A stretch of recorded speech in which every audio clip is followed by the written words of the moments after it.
Hi, I'm Joy Baldridge, and I help the best to become even better.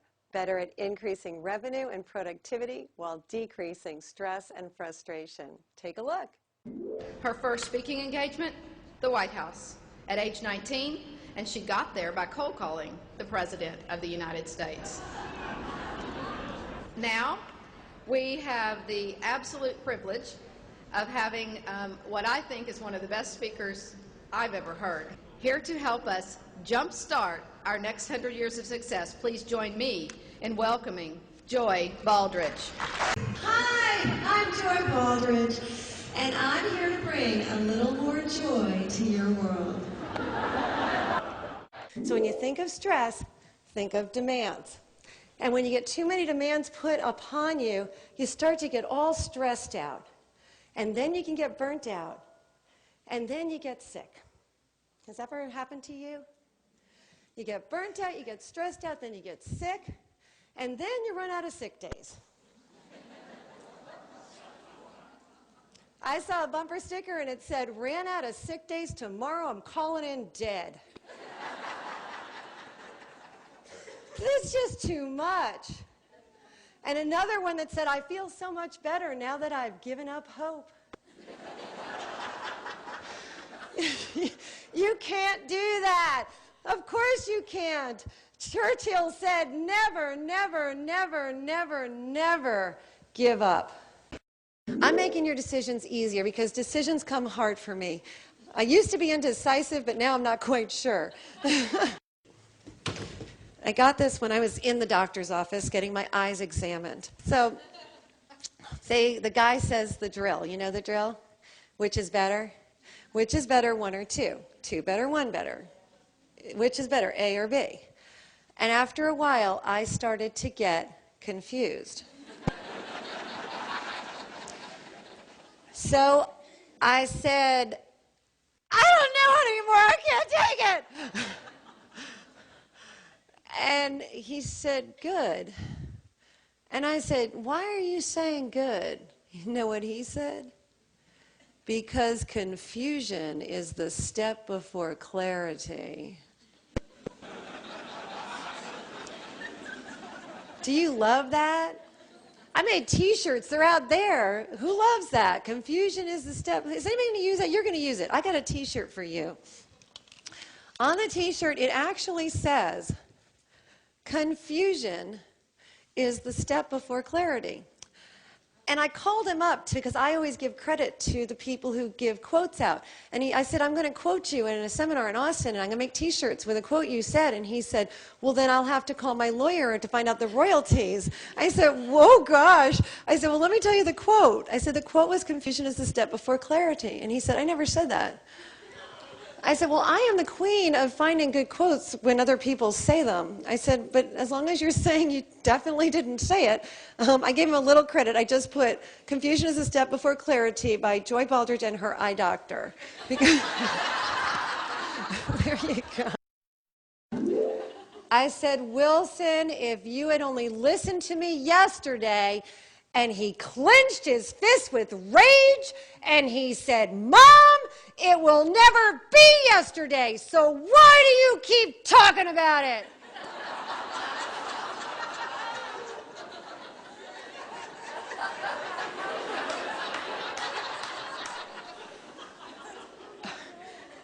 It will never be yesterday.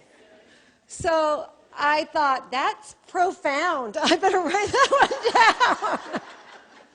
So I didn't know, because my son is my child, and I thought, he's 5. They say cool things at 5. I said to a client that afternoon, I said, "Tell me if this is just something that I think is cute because he's my son, or if this will help you." And I said, "My son said it will never be yesterday, so why do you keep talking about it?" She thought a minute and said, "Joy, that comment alone would have saved me 10 years of therapy." So it will never be yesterday. You have to think, what are you going to do to further your success for tomorrow? You have to ask some questions. So those who ask the questions have the power. Those who prepare most win. So be prepared with the word really. Be prepared with the question. What's most important to you about? Why is that? Anything else? Really? And also, the third most critical golden nugget in helping with the customer always being right is that people are persuaded most by their own words. People are persuaded most by their own words. So listen to the words that they say and use those words in conversations with them so that they can relate to you. You build a stronger bond. Does that make sense? So those who prepare most win. Those who ask the questions have the power. And people are persuaded most by their own words. Absolutely. You don't know what they want, you don't know what they need unless you ask. So questioning is key, and then you have to listen. We want to fix it. We get impatient. 446. What's your vision? And then I came up with 3 ways not to talk because I'm a talker. That's my profession. I'll tell you the 3 ways. You decide if you can do them or not. The first is to bite your tongue. And I literally bite my tongue. I was told that you can tell the signs of a good marriage by the number of bite marks on the tongue of the people in the marriage. So you bite your tongue. So bite your tongue in a place that you don't think anybody's going to see. Like, I can do it very naturally. Can you tell? I practice because I can't go left, I can't go straight. I got to go right, or it looks peculiar. So see if you can find a spot to gently bite your tongue and turn to someone near you and see if you look peculiar. Go ahead. How are you looking? Don't speak. If you have to replace an old habit with a new habit. You can't just say, I'm not going to talk. That doesn't work. So instead, I bite my tongue, and I bite it all the time, especially when I'm at home. And I bite it with my kids. I have a 10-year-old and a 15-year-old. I just ask a question, and I bite my tongue. Really, I say, tell me more. Oh, that's fascinating. Bite my tongue. Don't say anything. Works great. And then you learn so much more. So number 1 tip for not speaking, because you're asking questions, you don't want to answer your own question, is to bite your tongue. The second active listening idea is, I call, drink heavily. What I mean by that is I have opportunities where I can actually drink water or tea when I'm with a client. And sometimes you can, sometimes you can't. But I know when I'm drinking, I can't talk. So I'll ask a question, what's most important to you about? And then I take a sip. And then I'll say, and why is that? And I take another sip. And it's amazing how much money I've made drinking. It's incredible because I just ask the question and then I take a sip. And it prevents me from talking. So rule number 1 when you're active listening not to talk is to what? Bite your tongue. Rule number 2, drink heavily. So rule number 3 is you jot a thought. People are persuaded most by their own words. So if you jot a thought down as to what they're saying and you write down the words that they're using, they like it when you take notes. They like it when you're precise.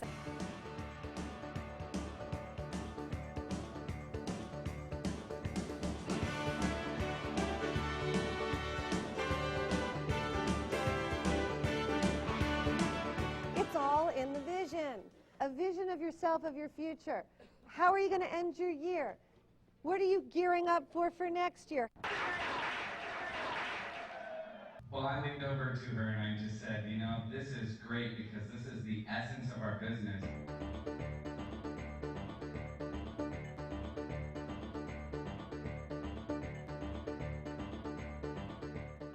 It will never be yesterday. So what are you going to do in the next 48 hours to further your success for tomorrow? Do you all have